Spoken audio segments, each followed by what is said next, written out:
So Dr. Galinsky, please tell us a little bit about how you and your family ended up in Lithuania in 1940. The Germans attacked in September 1939. I know for everybody this is going to sound like ancient history, but my father at the time was a fairly prominent member of a Jewish Labor Party and a Warsaw City Councilman. And he was at risk, and like other people in his category, he left Warsaw before the Germans took over. My mother and I stayed there.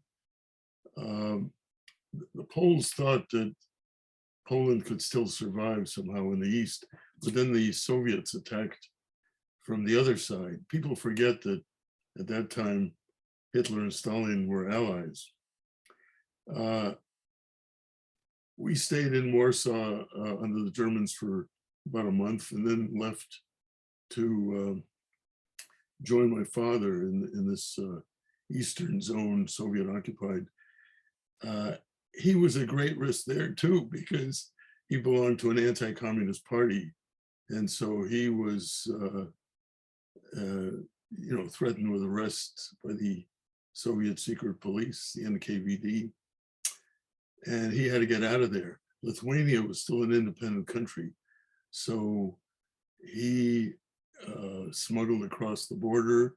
And then after that, my mother and I did the same with a peasant guide. And we had to slip past the Soviet border guards with their dogs. I can still remember going through on a winter night and getting past the guards and their dogs.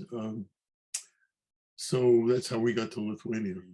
We got in touch with our friends in America. We had, fairly prominent friends in the labor movement, and they set in motion the process of getting a visa to the United States. But before we could make use of it, the Soviets took over Lithuania, and that path was blocked. So among the Jewish community in Lithuania at the time, what was the impression of Sugihara? Well, I was 6 years old at the time, so I didn't have any knowledge about Sugihara. I also have to say, I never heard anyone talk about him, even later when we were on our journey. And I guess the way I would explain this, I think most people, or many people, I may be wrong, but my belief is that many people didn't really understand the significance of his role, his personal role. You have to understand that refugees live in a world where of sort of violent and unexpected and inexplicable events, and somehow they're opened up this opportunity in the Japanese embassy. Why this happened, I think most people wouldn't understand. Some did, obviously, but and also refugees are occupied with many aspects of staying safe or escaping. And while the Sugihara's visa was really crucial, I mean, that was the central element of getting out of there, there were other things that were very important. Like you had to have money, you had to have US dollars to travel across the Soviet Union. That was the condition they put, which meant you had to have, to get those dollars, you had to have some kind of connection with a foreign institution that was helping refugees. And you ultimately had to have permission from the NKVD to the Soviet secret police to travel, and a Soviet exit visa. For many people, this was not so difficult. But for someone who was politically active, it was a major problem. It certainly was in our case. So what I mean is there were many distractions. Mhm, mhm. No, I'm sure it was a incredibly complicated time.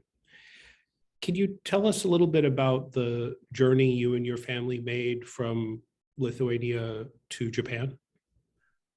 Yeah, well, basically, we went by train and train to Moscow, where we spent several days, and then, well, along the way we were in Minsk. I remember sleeping on the floor of the Minsk railroad station for a few days, um, and then we took the Trans-Siberian Railroad. But to give you just a sort of a hint, there are many things that happened, some of them quite tragic, but and dangerous. But to give you a hint of what it is to be in a totalitarian country, we were on the train. We were in a compartment for 4 people. There were 3 of us, and the 4th was a Soviet officer. And my father had false papers in his name, but with a false identity as to who he was. He pretended to be a small town teacher. My parents took turns sleeping so as not to take a chance of revealing in their sleep by saying something who we really were. And it just gives you a sense of, the kind of precautions you had to take. Sure. No, must have been quite an extraordinary experience.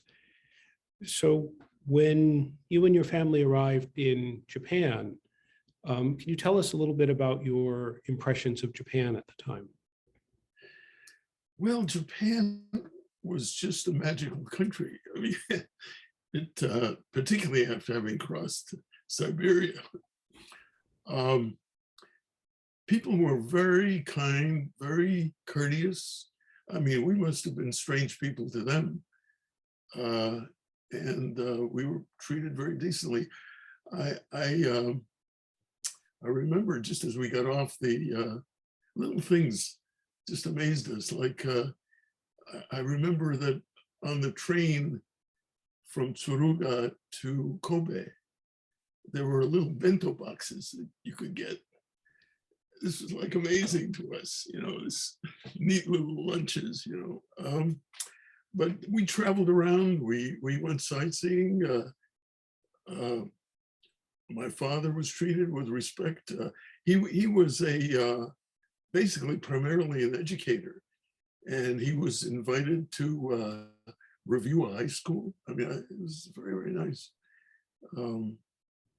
So our experiences were very, very good in Japan.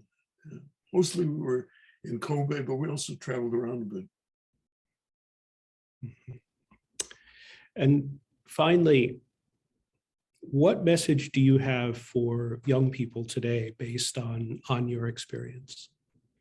Well, when we talk about this experience with Sugihara and handing out the visas and so on, he set a pretty high standard of behavior and decency. I mean, he was faced with an extraordinary situation and dealt an extraordinarily nice, decent, and honorable way. But I think not everybody can be heroic, but I think the world would be a much better place if we all realized and recognized that we're part of one human family, and we're all brothers and sisters, and have to help each other when we can. That's a very powerful message. Thank you very much, Dr. Glinsky, for sharing your time and your reminiscences. I really appreciate it. Thank you. Thank you very much.